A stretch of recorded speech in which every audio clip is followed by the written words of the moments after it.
Thank you everyone for coming.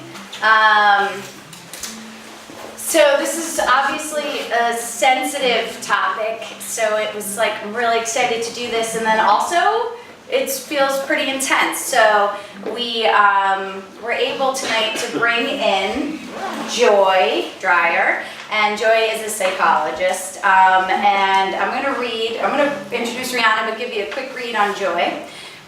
Joy Dreyer, PhD, is a psychologist and psychoanalyst in private practice in New York City and Poughkeepsie, New York. She's currently the president of the Hudson Valley Psychological Association, a local membership organization of psychologists. She wears 3 professional hats. As a clinician, she works with individuals, families, and couples. As a divorce mediator and collaborative divorce coach, she helps couples decide whether to separate and what are their next steps, or stay together.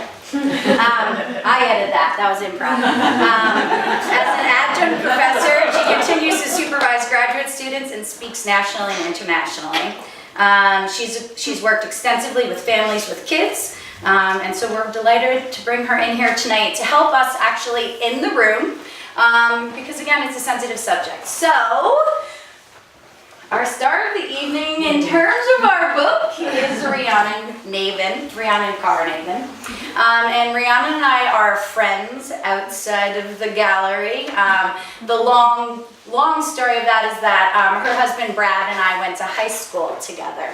And probably like 4 years ago maybe, we reconnected over art. Brad and Rhiannon wanted to start collecting art. And so they reached out, and we're very grateful to have them as our friends and collectors. And so Rhiannon and I started a friendship after the art experience, and I slowly started to learn more and more about her and was so incredibly impressed with who she is as a person, not just because she wrote this book, but also everything she does in terms of activism.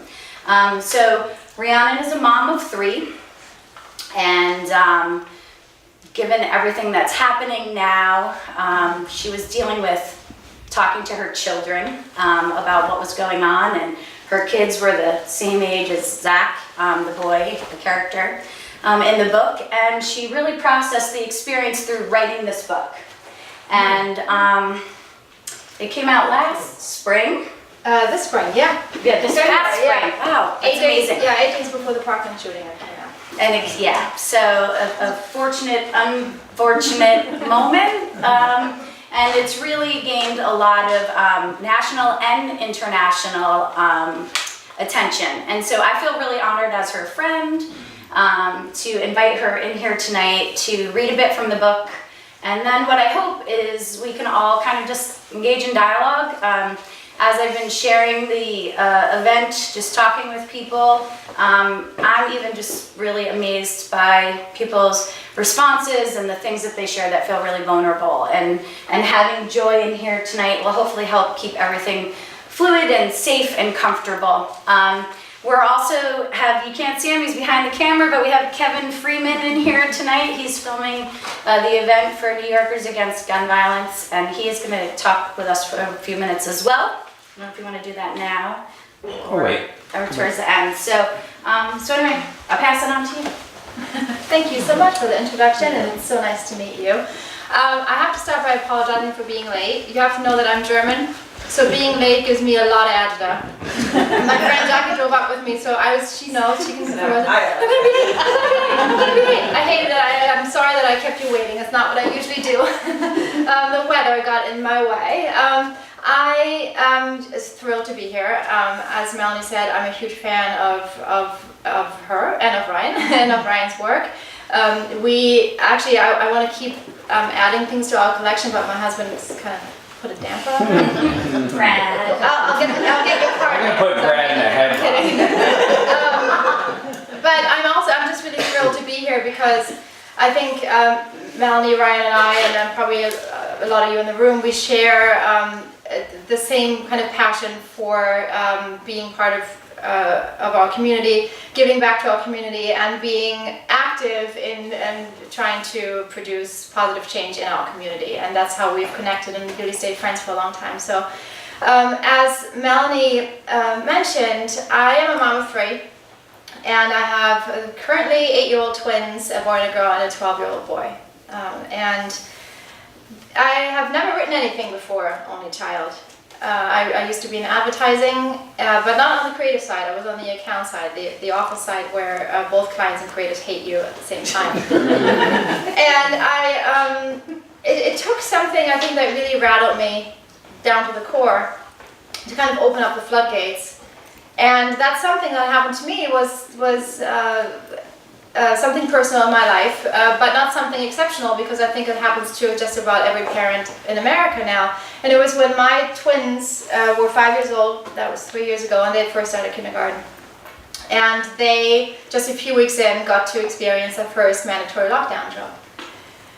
Totally standard now, they've done it multiple times since, it's not a big deal anymore, but the first time was a big deal. And they came home and they really wanted to share that experience, and I found my little guy Garrett that same day hiding underneath our dining room table and refusing to come out. When I said, come out, we're probably trying to head somewhere, and he wouldn't come out, so I had to go under there with him, and I said, what are you doing under the table, bud? And he said, I'm hiding from the bad guy, Mama, I'm not coming out. So that was something that really, I had to climb under there, and I had to try to make him feel safe when I didn't really know how to. So that is kind of what opened up the floodgates for Only Child. The consideration of my children's experience, and also of their perspective of how they were dealing with this really acute fear in their lives that all of a sudden they were experiencing, that they weren't ready for, and that I wasn't ready for, and that I wasn't ready to explain to them, but had to find a way how to. So every parent in America is going through that same issue now. So Sandy Hook happened just a few years before this story. Another thing, obviously, that shocked every American parent, or every American to the core. But my oldest was in first grade when Sandy Hook happened, and I dropped him off, so it's the same age as the 20 children who lost their lives that day. And that event really changed everything for me, because up until that day I was dropping off my son in the place that I thought was safe, and I've never since fully felt that way again. There's always that little pit in my stomach when I drop my children off at school, or when I put them on the bus. There's always that pit where I always think, what if? And everybody can relate to that. Most people can relate to that. So anyway, long story to explain why I started writing this book. It was an outlet for somebody who's never written before to deal with all these fears and worries that I had as a mom.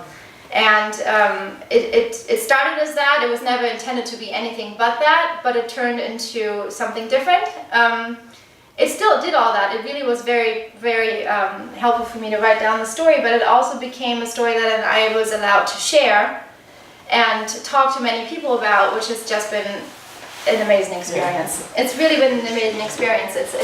I've been on, I've had many opportunities in America and even overseas to have this conversation, which I think is just so important to have. And I think the unique kind of way in I have through the story is that I don't have to get up on my soapbox and shout out my personal views on gun control, which are very strong and are very there.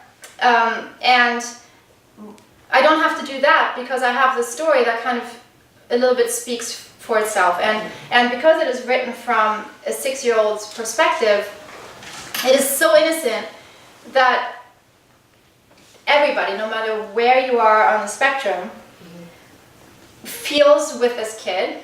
And I think maybe, hopefully, takes that experience to come to their own conclusions. I've seen that happen, which has just been an incredible thing. Anyway, so the story, Only Child, I don't want to, I'd much rather have this exchange between all of us, so I'm not going to just sit here in the front. But the story is from a 6-year-old's perspective, as I said. His name is Zach, and it starts with him hiding in the classroom in the closet of his first grade classroom. He's hiding with his teacher and his classmates because there's an active shooting going on in the hallways or the halls of the school. And when the shooting is over, he's taken to a local church where he's reunited with his parents, and he thinks, great, this is it, that really sucked, but it's over, I'm going home with my parents, until he realizes his parents are frantically searching for his older brother, who happened to be one of the 19 victims of this shooting in his school.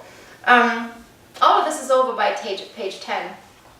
After that, Zach is, his community and especially his family are quickly unraveling. And his parents are dealing with very kind of all-consuming and very separate ways. They're dealing with their grief. And his mom's, she really cycles through those grief stages in very extreme ways, and she pursues revenge against the shooter's parents. In the middle of all that, we have little Zach, who's pretty much left to his own devices to figure out his many confusing emotions, the trauma that he's just experienced. And I'll read you one scene of that, and then I think after that we could just, Joy and all of us could just have a conversation about it. And this, I can find the page. Why can't I find the page? It used to be marked. Sorry, I'll find it in a minute. It's in the first third, I think. I usually have it earmarked, so this is weird that I can't. Oh, hold up. I got it. Sorry. It's called Feelings Pages. I'm going to read it to you now. I never knew you could feel more than one feeling inside of you at the same time, especially feelings that are opposites. I know you can feel excited, but when you do what made you excited, the exciting feeling goes away, and you feel happy because it was fun. Or sad because it's over already, like right after everybody leaves from your birthday party. But more than one feeling at the same time, right next to each other or on top of each other and all mixed up inside of you, I never knew that could happen. But now it happened to me. And it was hard because when you're happy, you know you want to laugh or smile at least. And when you're mad or sad, you want to yell or cry. But when you feel all of those together, then you don't know what you want to do. I walked around the house and I kind of went this way and that way, upstairs and downstairs, and it was like the inside of me couldn't settle down, so the outside of me couldn't settle down either. I walked past the family calendar in the kitchen and it made me stop. It still had all the activities on it from last week. Daddy's row was at the top, then Mommy's, then Andy's, and my row is at the bottom, because it goes by age and I'm the youngest. The names were on the calendar in permanent marker. They don't get erased when Mommy erases everything on Sundays to write down the activities for the next week. So now Andy's row was going to be empty. There's going to be an empty row between mine and Mommy's, but his name would still be there, so he was still part of the family, except not really. I stared at Andy's row and what he was supposed to do last week. And he only got to Tuesday, lacrosse, because he died on Wednesday. He didn't get to do soccer on Thursday. For Friday, it said, lacrosse game, 7 p.m. on his row. I wondered if Andy's team still had the game without him there on Friday. Maybe they got one of the players who normally stands on the side of the field, and he played instead of Andy. And it was like Andy wasn't even missing and nothing changed. I started to feel mad about that they had their game anyway.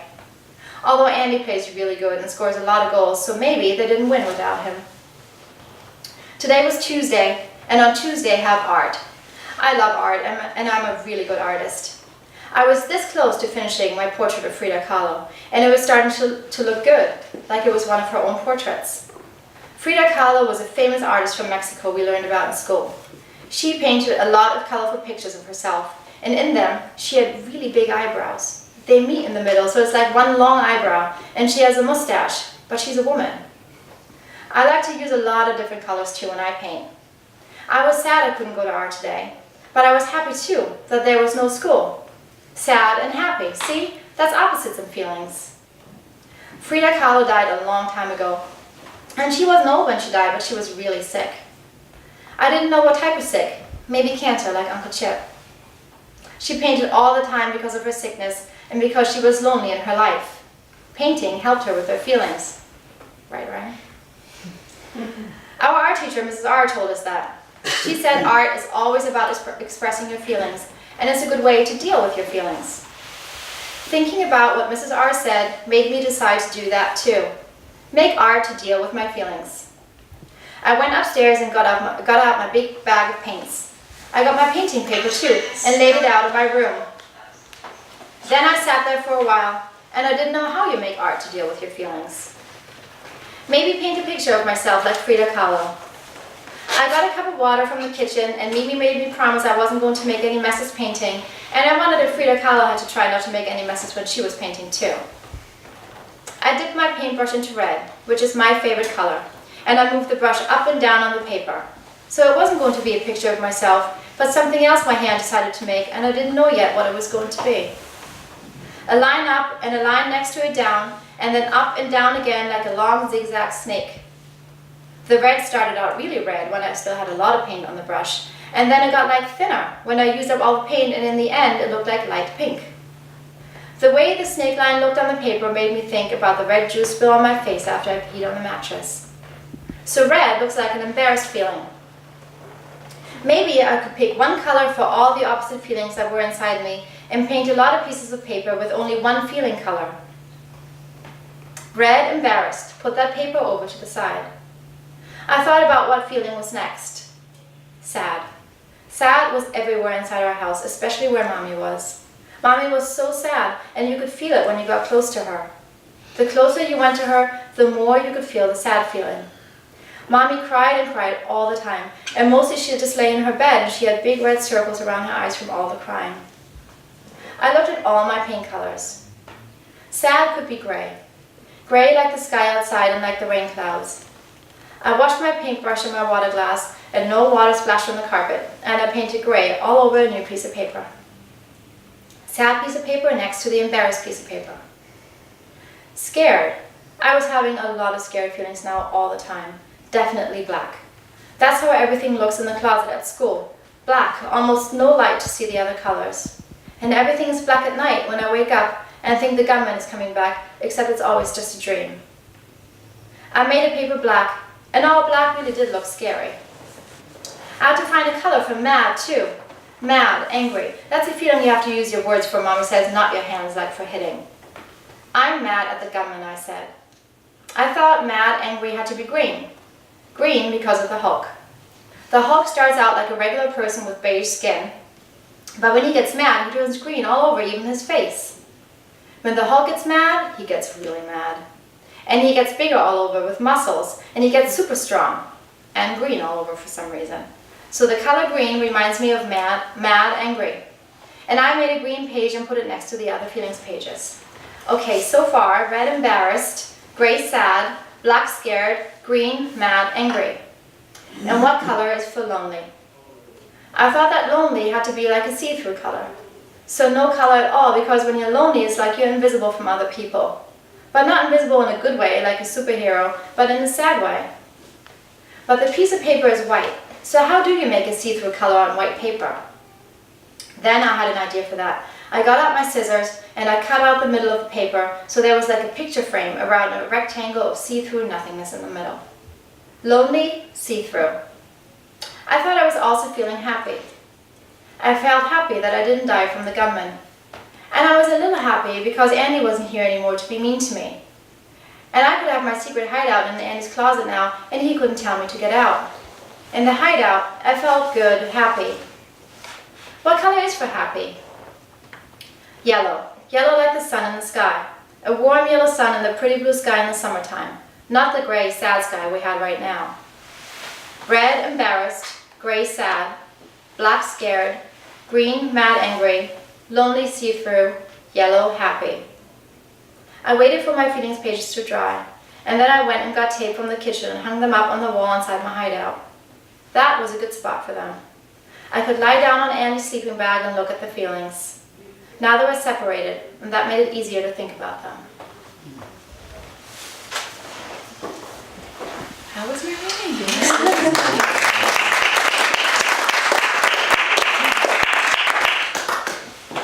So we really hear 6-year-old Zach's voice come through, right? There are lots of ways we could do this. I think most of you have not read the book, is that right? Right. Okay, so you get the feeling of what it's like to hear a 6-year-old voice, but we kind of know what the issues are, right? So what I think we could just start by doing is people, if you have some ideas of what you'd like to talk about, say your first name first, so we kind of get to know each other a little bit. And let's see if we can decide how to discuss it, because people may have different ideas. And and I have talked a little bit about, there's a wide range of things, ways we could go. So does anyone have anything burning that they want to say right now, or what they expect to hope to find out from this evening conversation? Actually, why don't you move that chair out of your way so it's fold it up perhaps. There you go. I'm on it. Yeah, Sure. right, yep. Did you have something to say? No, it's Sure. What's Just your the one that, my son had, say your name first, please. sorry, First name. Stephanie. My son had a similar experience, so I'm really, I think it's really powerful to just put that out there, that what it's like for kids, just the absolute trauma of the lockdown drill and having no sense of safety, and that was, a beautiful reading. Thank you. Yeah, I mean, I think there are more and more books now coming out about mass shootings and school shootings in particular. Because I think a lot of other people feel the need, or are looking for an outlet, a lot of writers in particular. But what I had never seen was a story from such a young perspective.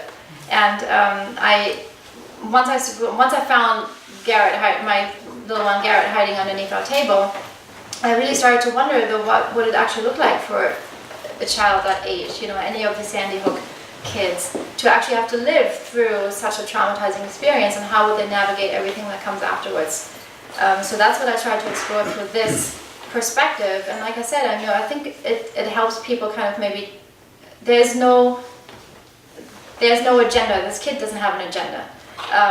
So I think it helps people kind of dive into that experience through that really unique perspective, which I hadn't, I'd seen a lot of books from teenagers' perspectives, or even parents of perpetrators, and there's a lot of stories out there like that.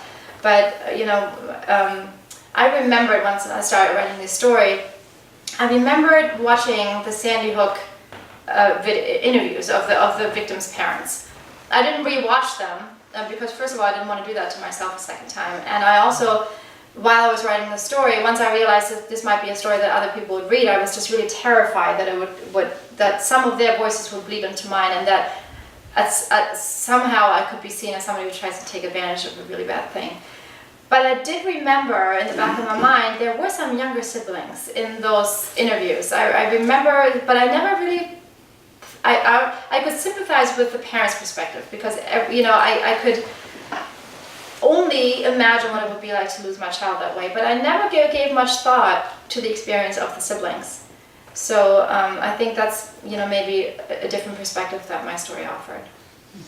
I think it's not just the sibling. I mean, Zach is 6 in the story, and Andy, his older brother, was 10. Was 10. I thought it was a fascinating literary tour de force to have a 6-year-old, because it starts off in the beginning with the very first sentence, which you if you had more time, if you were caught in the rain out there, you would have started off. But the thing I later remembering the most about the day, the gunman came as my teacher, Miss Russell's breath. It was hot and smelled like coffee. The closet was dark except for a little light that was coming in through the crack of the door that Miss Russell was holding shut from the inside. And she captures the moment. These kids are cowered in the closet, and one little girl is sniveling, and he notices the snot in another kid's nose and all. So I think the idea of a 6-year-old is fascinating, because kids at that age are what we call concrete operational. They're pretty concrete in the way they think about things, right? Because as they get older, by the time maybe they're 10 or 11, they begin to have more abstract thinking. But your brains are pretty concrete, right? So you feel cold, you feel hot, and she talks about how the day, he had to pee and no one was stopping to let him go to the bathroom, that the day that the shooting happened. And so you get these visceral, concrete touch, all the 5 senses. So it's very concrete. And I thought it was a fascinating metaphor for the fact that dead and alive is very concrete. You're alive at one moment and you're dead then, I mean, there's something very physical and concrete about that. So it's not only on a superficial five senses level, but it's also on several layers of metaphor of what it means to have a shooting and to be dead. Yeah. Right, and then you find how the adults react. You know, the mother and she's in shock, and the father's having an affair with the neighbor down the street, and Not too many spoilers. you hear, I mean, there are adult things that he doesn't really understand.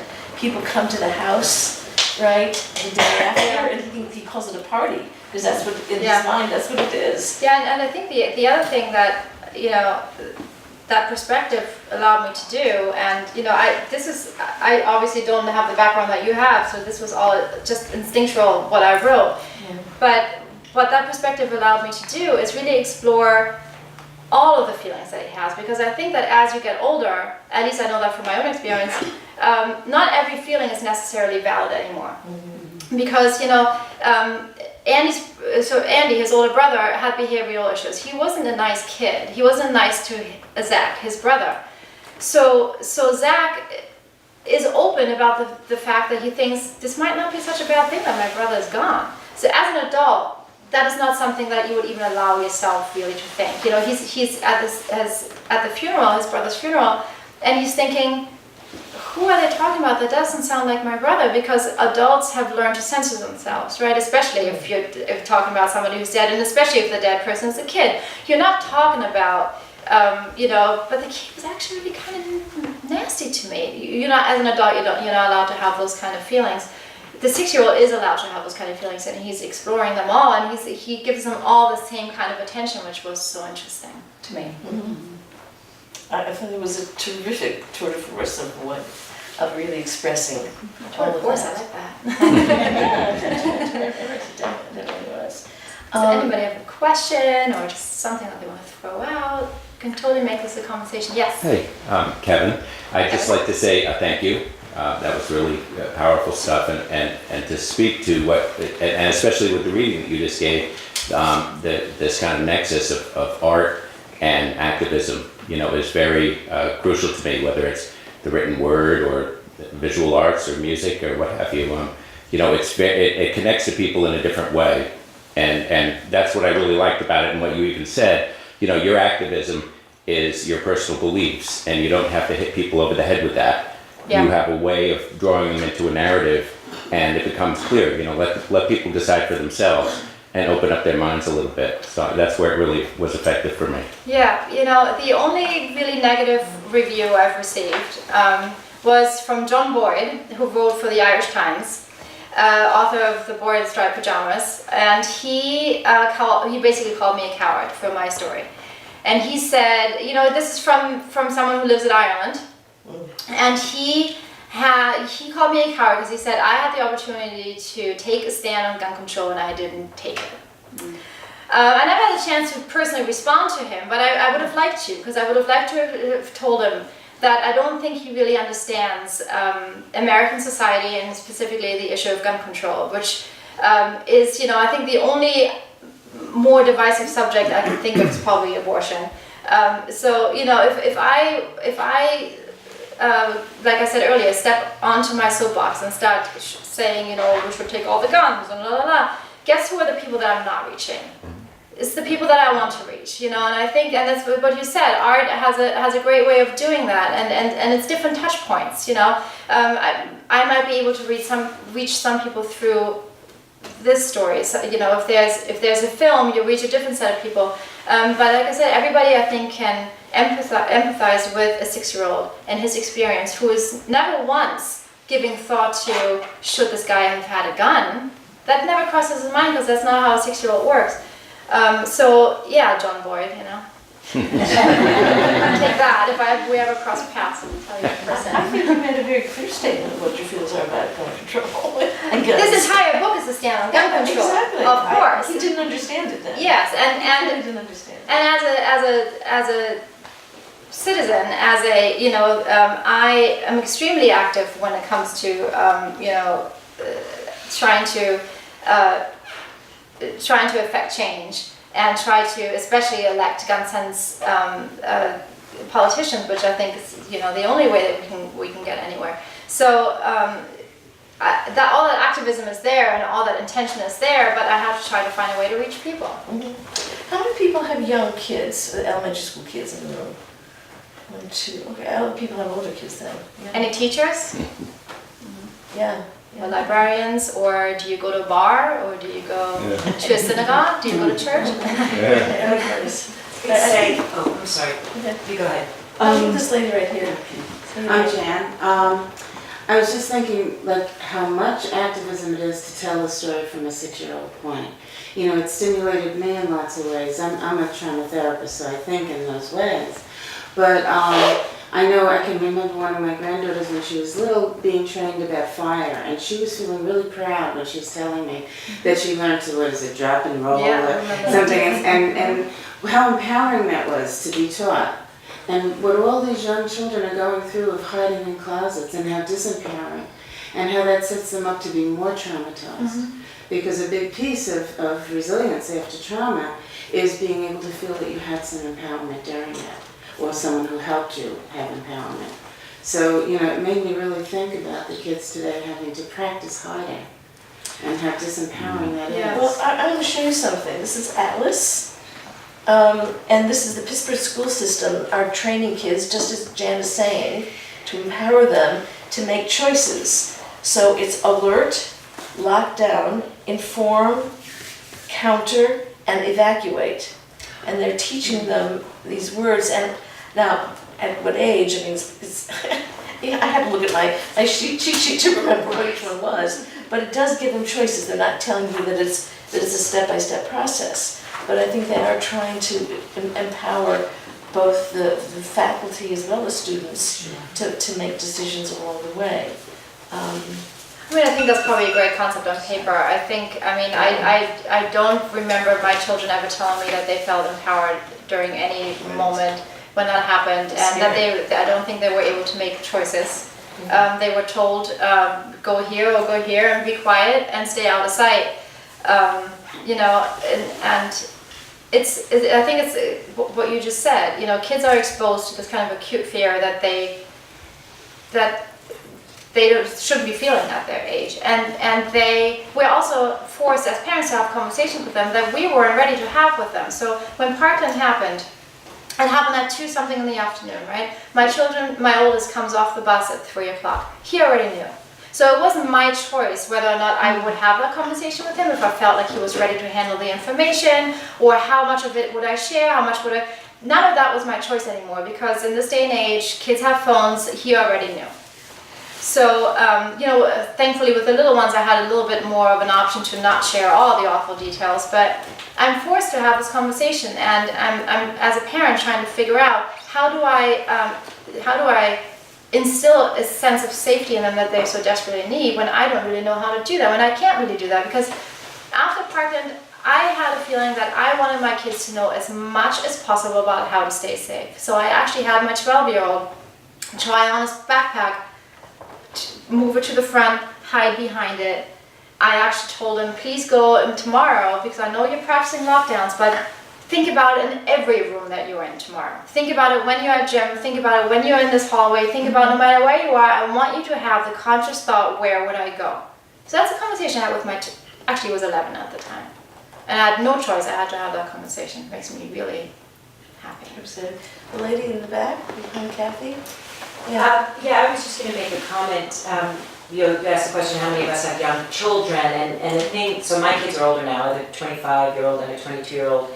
And I read the whole book many times. And I have to say that it doesn't really matter, whether you have little kids or not. There's something about the experience that you go through. And many of us, even if our kids are older now, we had them now. I remember even with me growing up at the time, we were worried about whether, we were about fallout shelters, aging myself. And it is terrifying. And I think that, whether you have little kids or not, the way that you have expressed the grief that this family is experiencing and this community is experiencing, but especially this family. From this child's voice, there were scenes where you see from this child what the mother is going through, because it's all from their voice. And it's so powerful and so heartbreaking that I think that, getting back to your comment about, do you have to be so vocal about making the point that this is anti-gun? I think anybody who reads this book can't help internalizing the unbelievable impact that this is having on people's lives. It happens and we all say, this is awful, and thoughts and prayers, and and this book leaves you with this whole aftermath of what happens in a way that I don't think any of us really allow ourselves to feel because it's so painful. Now, the great news is that there is something uplifting about the book too at the end, which is, and it's so incredibly written from this child's point of view, which is a tribute. I know Rhiannon, she's a good friend of mine, and she has channeled her children in such a way that is really unbelievable.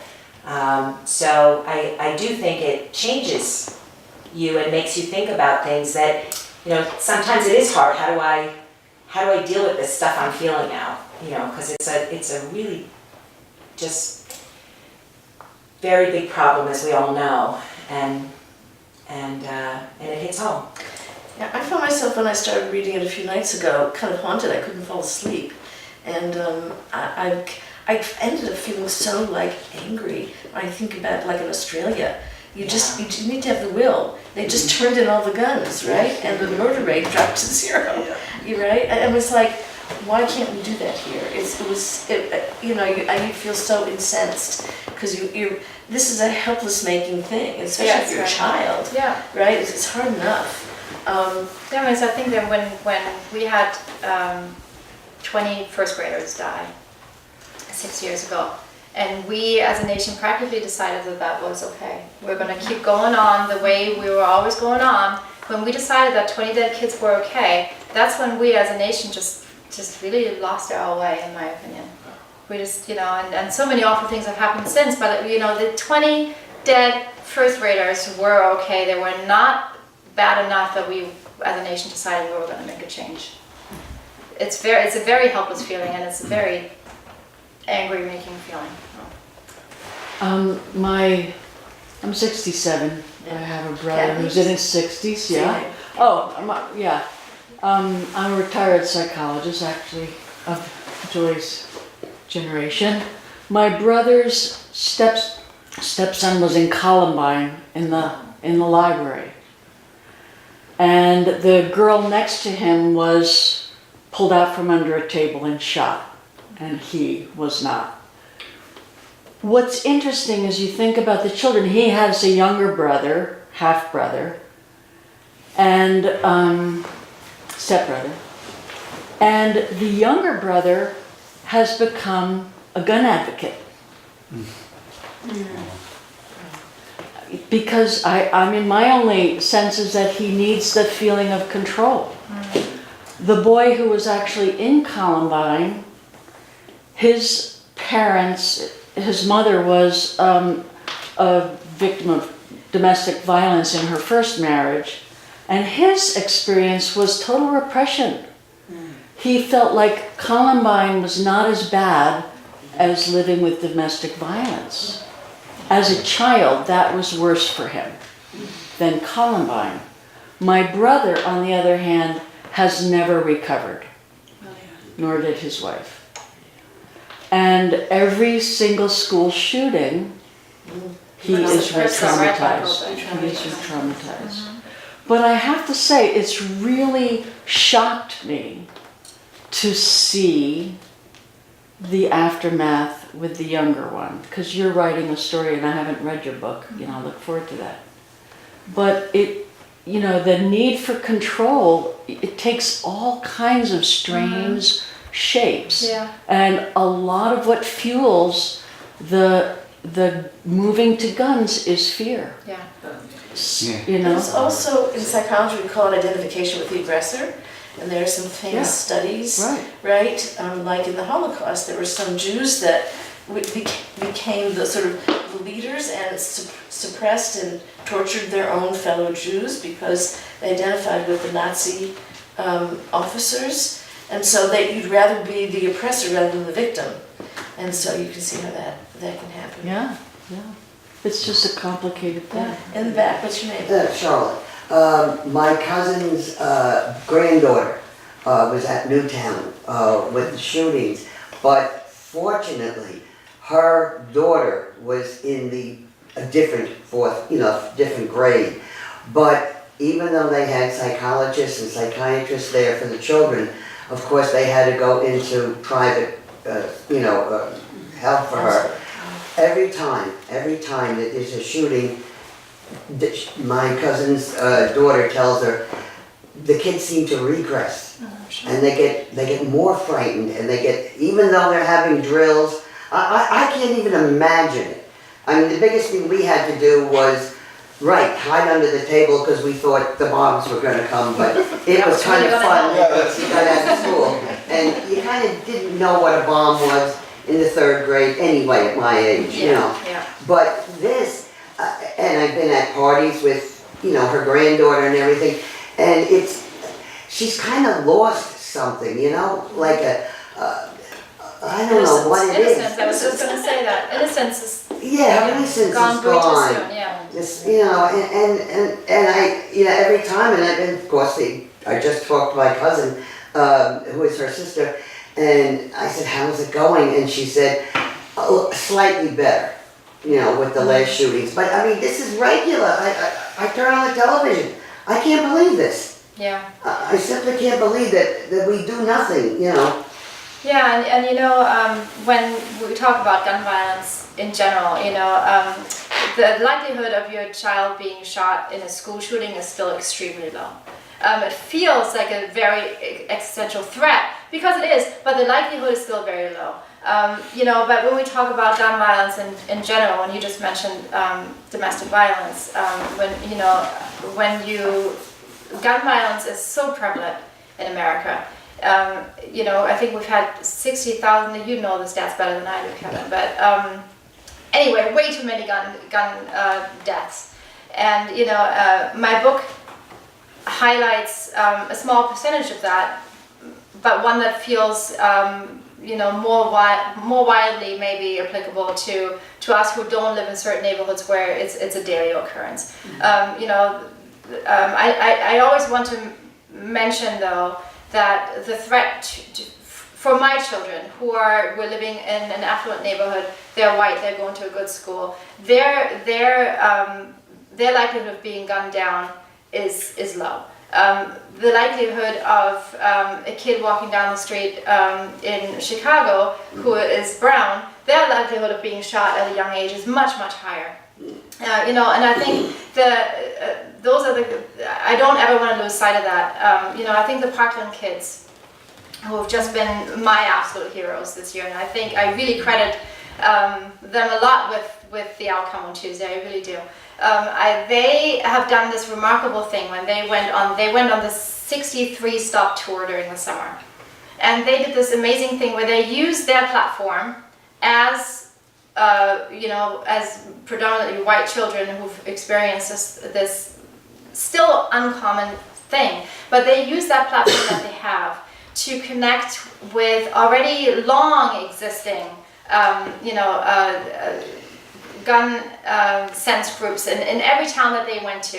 Young people who are already working for years and years and years to highlight the gun violence that's going on in their communities and how it's affecting children and young people in their communities. So they did this amazing thing where they were able to use this privileged kind of platform that they have to really highlight gun violence all across America, and brought out so many young people from all walks of life to register, to vote, to be part of change. So I just wanted to, it's a little off topic, but I just wanted to say, school shootings feel like such an existential threat, but gun violence is just so prevalent all over America, and that is really something that's what we need to address.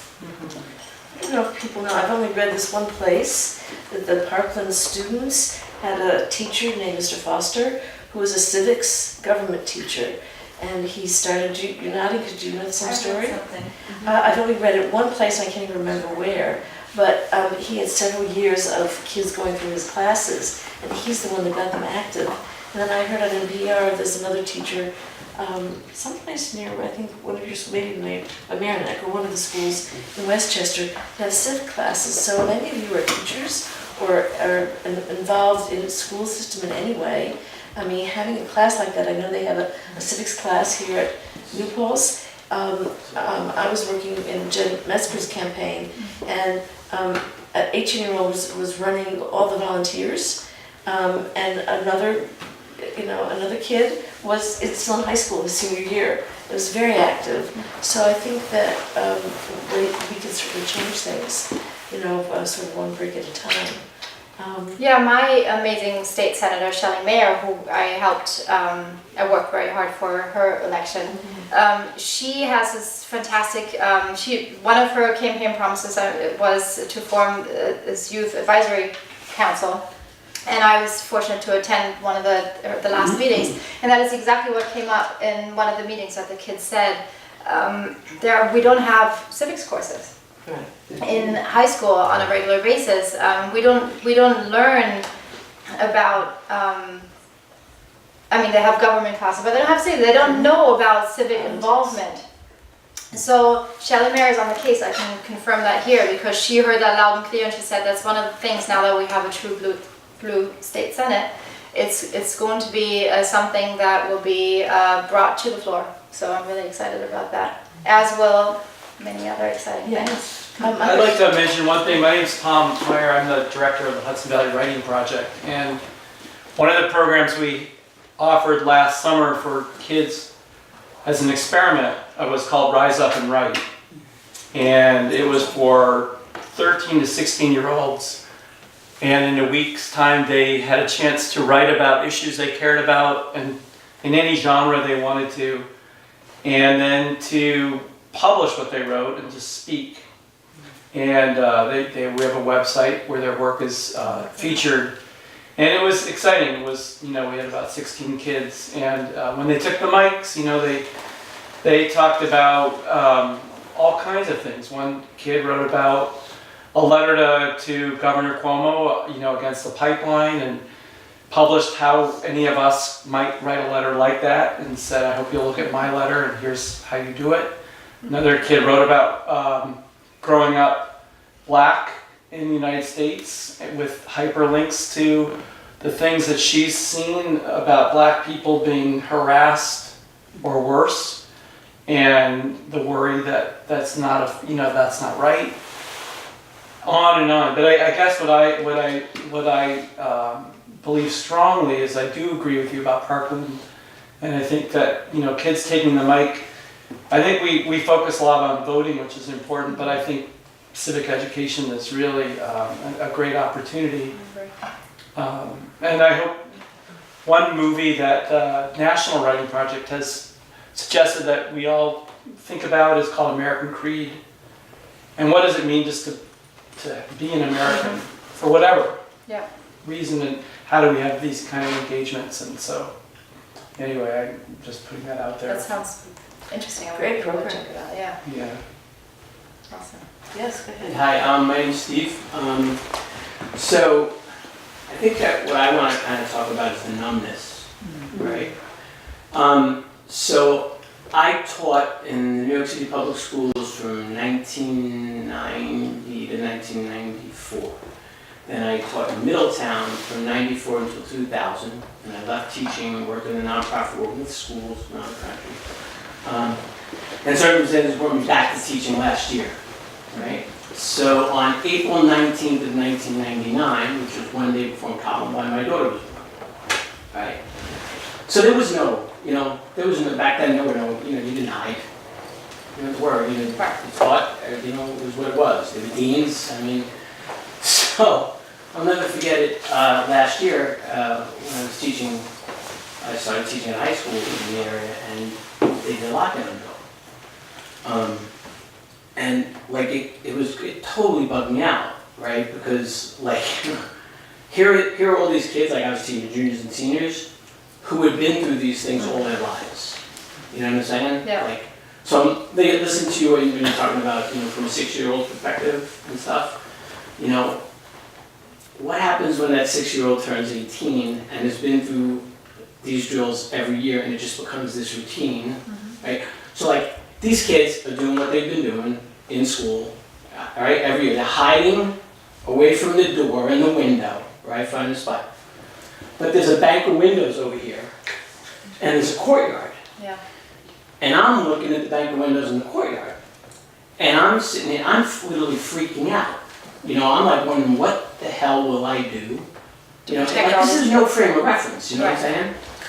But the thing that kind of bugged me was the numbness. You know what I mean? Like these kids, they've just been through, like people who did the bomb shelter drills, you were numb at some point, So I think what happens, right, is I think that, and I love what you're saying about the writing project and such, and all the great stuff that's going on, but I think that the bigger issue tends to be that the general population is just numb. Because of all the stuff that you know what I'm saying? Like, 100%. I see it on myself. When San Diego happened, I cried for days and days and days. I could not stop crying. When Parkland happened, also very, very upset. The shooting yesterday, I was like, oh, that's awful. Those were college kids, I think that we have had to make ourselves numb. We had no choice, because if I cry the way I cried for Sandy Hook every single time, I would never stop crying.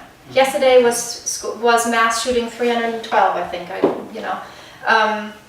So it's like, I think it's like you said, it's a loss of innocence, not just for the kids, but for all of us. Because we're, especially in the last years, we're bombarded with these horrendous things over and over and over again, and if we don't protect ourselves, we're going to break. So I think it's this fine line between feeling empathy, as much empathy as you can, versus protecting yourself. Right, so that's where I was going to go with, right? Like we teach you talk about all these great things that we teach and we work on in school, but what we don't do is we don't teach emotional intelligence. Yeah. Right, which, if we really focus on emotional intelligence a little bit more, throughout the years, right? Maybe we would have a situation where there wasn't this numbness, right? And people would be a little bit more engaged in the process. Let me just suggest that we wear clothes in the winter. That's our defense against the cold and the weather, right? So our emotional defenses are a defense against awful things. The existential questions around life and death, and around, a mean brother like Andy. What about this assault on truth that's happening? I think that's one of the most disastrous things that's going on in our country, right? So, the numbness is the way that, just as, as Rhiannon is talking about, it's a natural human thing to put on your jacket when it's cold. So you put on your defenses when horrible things happen, right? But I think what we're trying to do, and the reason we even have conversations like this, is to remind ourselves that we don't have to be like that all the time. We can let ourselves be open, and we can make a choice. And we can let ourselves be open, and there might be very specific things that we can do, And that's kind of what I try to do with the story, because, like I said, school shooting is over by page 10 in this book. And then it really just becomes a little boy trying to figure out, why am he himself reteaches himself empathy. So he teaches himself empathy for his brother. He discovers there was a reason why my brother acted the way he did. And now that I'm feeling conflicting emotions and anger and things myself, I realize, wow, that's probably what was going on with him. But, so he's teaching himself, and then he goes out and tries to teach the adults in his life. So that is really kind of what my story is predominantly trying to do. It is trying to remind of innocence, and it's trying to remind of this emotional depth and wisdom that children have that really then gets lost along the way, as you grow older. So that it's and then it's the hope that readers do take that away, that they say, you know what, I would do good. And it's a fantastic reminder to myself, because I'm 100% guilty of this thing where my children's emotions can be really inconvenient at times. So like I said, I like to be on time, right? So when I try to get 3 kids from A to B and I need to be at B at a certain time, if somebody has a strong emotional moment along the way, it's really not convenient. So it was reteaching myself that their feelings are valid and that they're really important and that I can learn from them if I allow myself to slow down and pay attention to what they're seeing and what they're feeling. So a reminder to myself, and then hopefully a reminder to some people who read it too. Sure, go ahead. I guess a couple of things are coming to mind, and Maya. One of them is to contextualize what I'm about to say. I teach 4th and 5th grade in New York City. I lead those lockdown drills. And the first time I had to do it, how do I feel any more or less qualified than anyone else to lead a group of children through where do we hide in this classroom with a giant bank of windows and 2 doors with windows, and to process with the children the why we're about to do what we're about to do and the processing of the emotions that come up afterward. And some years it's just kind of this routine thing, and other years there's a student in my class who I know will have really strong emotions that day and days going forward for having done a practice drill. And I think, Steve, what you brought up about social emotional learning and the trauma and resilience that's necessary, and since the community that I teach in, the violence that children experience isn't just these one-off kind of surprising things of a school shooting. I remember asking a parent one time when a child was having a difficult time, has he experienced any trauma? No, not at all, nothing. Come to find out there'd been a shooting in his building, someone had jumped out the 7th floor window in front of him, like all these things have happened. So, no trauma. No. So there are, when we're teaching in communities where there is so much trauma, and even in communities where we don't think there's trauma, there's always trauma. Yeah, It's of course. there. Yeah. And so that's where some of the numbness comes in, not in a community like ours. And so that's against the backdrop of this binary that's been painted about gun violence, which is that either we deal with the guns or we deal with mental health issues. And that they're not exclusive, they're not separate, they're not one or the other. It's that as a country, we do need to figure out how do we process emotions and be comfortable with the emotions that we have at the appropriate times in the appropriate places, right? Anger isn't bad. It's about when and how and to what degree you're expressing it. And, there are many people in our country who feel like guns are a part of their hunting lifestyle. I have friends who feed their families for the entire year on the meat that they shoot, not in this state. But I think that as a country we've gotten so one or the other, and we're not so good at yes and. Empathy, we're not good at empathy. We're not good at Either. empathy. Yeah, and that's a place that we need to figure out how do we listen to people with different ideas. And that's one thing that I appreciate, not having read your book, is that it isn't shoving it down your throat. It's come around to it through the eyes of someone else's experience, and in this case, a child. The other thing I want to say, last thing, is that I'm thinking of a story by Sandra Cisneros, 11, where the character in it talks about how when you're 11, you're also 10 and 9 and 8 and 7 and 6 and 5 and 4. And so you have the emotional experience of being each of those ages simultaneously, and that we all have the 6-year-old in us too, but we've been socialized not to say my brother was a jerk, right? And so, but we're having those feelings. That's why you're weeping for days. That's why, as a teacher, I'm feeling all of it myself too, as I'm doing it with the kids. Kathy? I also feel like the numbness is a helplessness. Yeah. I mean, how many demonstrations have we gone to? How many, after, it's usually a school shooting that brings people out. Yeah. Nevada or Las Vegas was horrendous. Now last night or 2 nights ago. It gets, I love the Parkland students because they were young and they're smart and they had ideas for something to do and they had the skills to do it. But for the rest of us, and I'm an activist, you know, I get it, but I cannot address this gun issue in this country. It's too big, it's too toxic, it doesn't feel like we can make a dent in it. And so for me, the numbness is like, it's horrible, but what am I gonna do about it? Yeah. Move on. There's nothing I can do about it. I And found that's sad. Yeah, I felt that way until Tuesday, and I feel a little light, faint light at the end of the tunnel.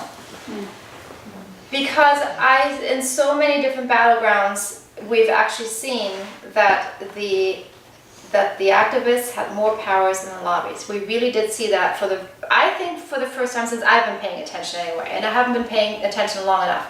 But since I've been paying attention, it seems to me that for the first time, the activists' currency might be stronger, or at least getting up there. Hello, silence your phone. As the gun lobby in particular. And we now have a majority of gun sense candidates in the House. Not that they're necessarily going to be able to affect change quickly. We now have, for the first time, not for the first time in a long time, a true blue Senate in New York State, who has really important gun legislation that's been sitting around since the beginning of this year, didn't have a chance to go anywhere with a Republican majority in the Senate. Now is going to be the very first thing that is going to be addressed as soon as the blue Senate comes together. So I do feel a little bit of, and maybe I'm just want to talk myself into it, I don't know, but I do feel a little bit of a shift. I've been feeling it since Parkland, just because it's the first time that children had a voice that was reaching somebody. And I think that we saw on Tuesday that it reached many people. So I'm feeling hopeful for the first time. I know that we have a long way to go, and we're up against this gigantic mountain of money and greed, which is really all that this is. This is all that we're fighting. It's all money and greed. But I'm feeling positive. And I think we're kind of stifled. We all have different avenues, children, grandchildren, etc., etc. The young people in Parkland have that drive and that focus that can draw us into it. And with their enthusiasm, I feel that they can get the people who are older and even older like me to, really throw themselves into something like this, because they have the youth behind them, they have the vigor, they have the, I don't want to say excitement in that sense, you know what I mean, to get something done, and not to forget it, and not to get numb, and we cannot get complacent. We cannot. I can't accept that. I feel stifled in a way, what am I going to do, march? But that's not going to do something for me. It's not going to do something for anybody else. I can march all day long. I have to be able to get into an organization that is going to actually do something to these lobbyists, to the gun people who think that this is the only way that he was raising his hands like, here, join me. There's Moms Demand Action, there's everything. And then there is all these great, I lead my Indivisible chapter in my town. And our Indivisible group has now been active since right after Trump was elected. We were involved in every single local election since, county legislator, county executive, state senator. We've won every single one. Good. And I think when people throw their hands up and say, how can I possibly affect change? Which is a sentiment that I totally can understand. However, I have now seen firsthand how I can affect change. I have elected these fantastic people who are following up on their promise, and we're holding their feet to the fire. There's no way that they're going to get away with not doing what they promised us. Right, yeah. But that's what I was saying about political currency, that I feel that my group has had, and that other groups like mine have had. So I see what my activism has changed and what it's caused, and I try to share it all the time, because Because I used to feel that way just years ago. My vote doesn't matter, my voice doesn't matter. I don't feel that way anymore. Maybe that's why I feel so changed and hopeful right now, because I see the immediate effect that my group's work has had. So how many people are from New Paltz here? How many people from Gardner? On the line. On the line. I'm on the line too. That was gonna be. Anyone from Kingston? Kingston area. I used to be. Okay, so you do know that in New Paltz, like Kathy and I are members of Ulster Activists, UACT, Gardner has moved forward. We have strong, unbelievable, just the same way that Ronan is talking about in her town. And we are having a party on Sunday because we helped get, that's. At my home, you're welcome. Yes, Figaro elected, right? Yep. And Deval elected, yes, right. That's great. And so I think we should, I'm gonna let you speak, and then Kevin should tell us about his organization, because there are things we can do. So that we, instead of being numb or instead of being defensive about it, there are very specific things that we can do. I just wanted to add to the hopeful signs 2 things. One is that millennials are a huge group, and I've been waking up. And one thing that showed that is a Tuesday's election at SUNY New Paltz. I think they had 5 times the amount of voters. 895 as opposed to 150 Yeah. or something. Yeah, first-time voters won this election on Tuesday. Excellent, yeah. Yeah, Jan. I just wanted to say, in terms of being overwhelmed, I think that the issue is so complex, and I think we need to keep talking about the complexity, like you were saying, Maya. And because if we don't start to name all the aspects of why aren't we like Australia, why aren't we like the countries that have guns and don't have this violence, that we need to know all those issues, because we're getting overwhelmed because it is too big if we don't break it down. Well, breaking it down means educating yourself. So I went online and I looked up what the New York SAFE Act was, right after Sandy Hook. It stands for New York Secure Ammunition and Firearms Enforcement Act, right? It's 2013. And if you look at the kinds of things that are in the act, I mean, it's not a perfect act, but they had a wider definition of what an assault weapon included. Semi-automatic rifles, semi-automatic pistols, handguns, semi-automatic shotguns with one or more military style features. And those include telescoping stock, bayonet mount, flash suppressor, grenade launcher, right? So there are very specific things. So if you talk to somebody who, like your friend, shoots the deer on their property for meat all winter, I don't think a grenade launcher is really gonna. That's exactly my Unless you like to tenderize it or something. You can actually have an educated, intelligent discussion with somebody who wants their gun, but what kind of gun? Specifically, right? You could only have up to 7 magazines, now actually 10 magazines, but you can't sell too much ammunition. So if you learn the details, right, then you could have an intelligent conversation, and you won't be able to feel so numb, and it does empower you. Kevin, tell us about your organization, first, what it's called. Sure, I'm with New Yorkers Against Gun Violence, and we're the New York branch of States United to Prevent Gun Violence, which has, I believe, 33 states now. So just the same way every town is the umbrella for Moms Demand Action here, this is a similar type of organization. We do lobbying, we do education, etc. I was hired with a mandate for voter registration and Get Out the Vote initiative. So I'm glad that you mentioned New Paltz, because I was on New Paltz campus registering those kids and getting them to the polls, and that was key. You know, I went to Oneonta, I went to Morrisville up in 22, and you know, there's so much to get them involved, and you just have to show them the way. They'll do it. You know, they come to these clubs, they come to the Democrats Club or their Democracy Now! Club or what have you, and they sit at a table and they don't do anything. They kind of push papers around and read their phones, and they really need a little bit of mentorship, you know, to show them, get out there with the clipboard, go stop people and ask them to register in these things.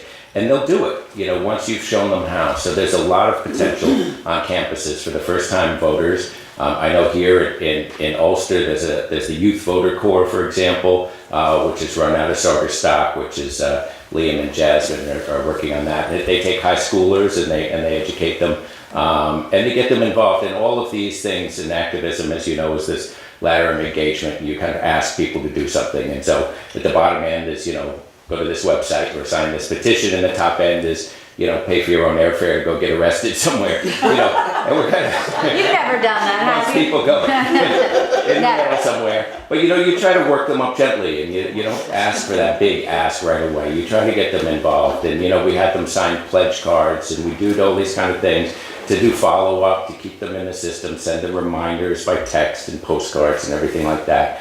And these things pay off. We saw this extraordinary turnout. We saw Ulster put Juan in office, and Juan was running against that. Van Blarken was all about concealed carry and arming teachers and all of this, and he's out of office now. This is a direct result of all the campaigning that we did on his behalf. And so, as guns are just part of our culture. I mean, we grew up on westerns and war shows, and even Star Trek. The answer is always a gun. Is always pull out the ray gun or the pistol or the rifle and solve things, and that's unfortunately part of it. But we're reaching, as you say, I think, a tipping point where, if you look statistically, and I'll just throw some numbers out there, the only ones that I have at my fingertips, but the United States is about 5% of the world's population, but we own 47% of the world's civilian arms, right? So almost half of the arms in the world floating around are in this country. Now, of those half, you say, well, half of the country owns guns and the other half don't. It's roughly a 50-50 split, right? But the majority of the gun owners own one or two guns, and they use them for sporting or hunting or what have you. And most respectable hunters, they use a bolt action, a single shot, and they make their shot count. They don't go out there with these crazy guns that's, maybe they do for varmint hunting or whatever possible reason they have. But most responsible gun owners have just one or two guns. It's this small minority that has 8 and above, that are kind of dictating. They're running this kind of crazy scare tactics on the country, and they're being backed by the NRA, and the NRA has a funnel for dark money, and so they have a lot of clout in Washington. But as you say, we're reaching a point where people, gun owners and non-gun owners alike, are agreeing on a lot of policy.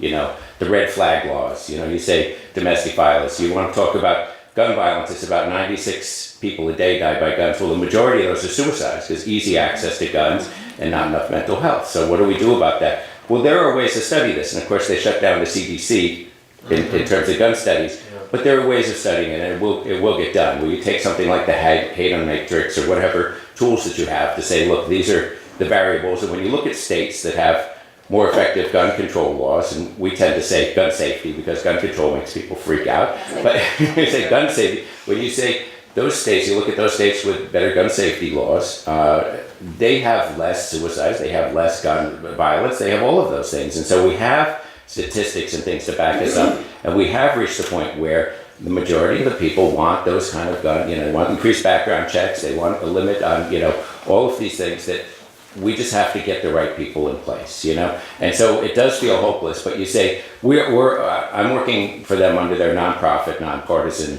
arm, which is educational, 501c3. But we do have a 501c4 as well, which should advocate and did endorse Antonio Delgado, for example. And so we're going to follow up with him. Are you going to do this? We endorse you, you have our support until you stop, you got to walk the walk now. So this is the example on the local level. We're going to put these people in office, and we're going to make it happen incrementally. And so there's always opportunity to work with us. I brought in those pledge cards. It's the only thing I had to sign up. But if you're interested in information on our organization, you sign up on that. You'll get on the mailing list or the email list or what have you. And it's got our web address and the Facebook and all, and you can figure out what we're about. New Yorkers Against Gun Violence. Yeah, nyagv.org. And it's been going on for a while, and it's going to keep going on because this is an issue of the time, and it's one like healthcare that is at the forefront. It's the sharp end of the stick in terms of policy right now.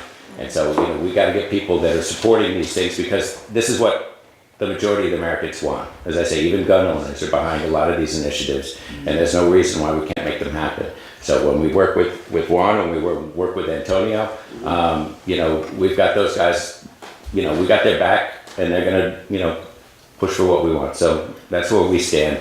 And I encourage anybody who's interested, talk to me, because there's always a place to feel, you don't have to feel like everyone else.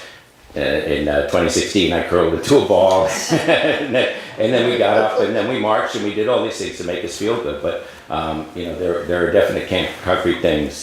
Joining the groups, the Indivisibles, and the Move Forwards, and there's so many places out there with great people. And I've worked up more in the Saugerties, Kingston area with Citizen Action and the Saugerties Democrat Committee, and all these guys. They were all interconnected, and once you start, getting involved. You pick up all the techniques that you need, and we're really making a difference. So. And that counters the numbness, because you do know you're effective. Look at the attitudes toward same-sex marriage, homosexuality. Look how it's changed. What's it, 5 years, 6 years? Right? It's completely different in this country. The time came, and it 40 years. how many? My whole life I've been fighting for that stuff with my mother. Her oldest daughter is 18, and I've been doing activism since the 70s, and the day after Trump was elected, she said to me, Grandma, everything you worked for is going to go away. And I thought, oh my God, because she's very wise. And then I sat in front of the TV and I said, absolutely not. We didn't change the institutions, but we changed the culture. The things that were happening in the 70s, people weren't talking about sexual abuse. They weren't talking about domestic violence. You can't turn on TV movies without seeing these things. So the consciousness is completely changed. And I think it's really important for Hope to know that. The institutions aren't going to change very easily, and maybe not in our lifetimes, but the culture is completely different in 40 years.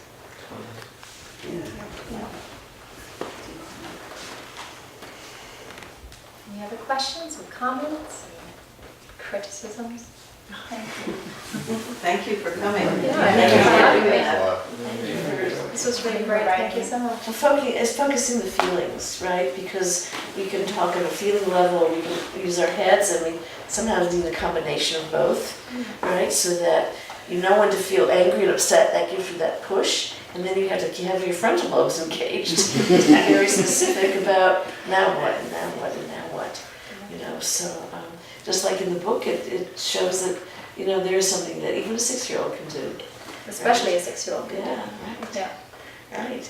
Well, thank you for adding to our cultural dialogue. Yeah, This thank was you. so great. Thank you so much. And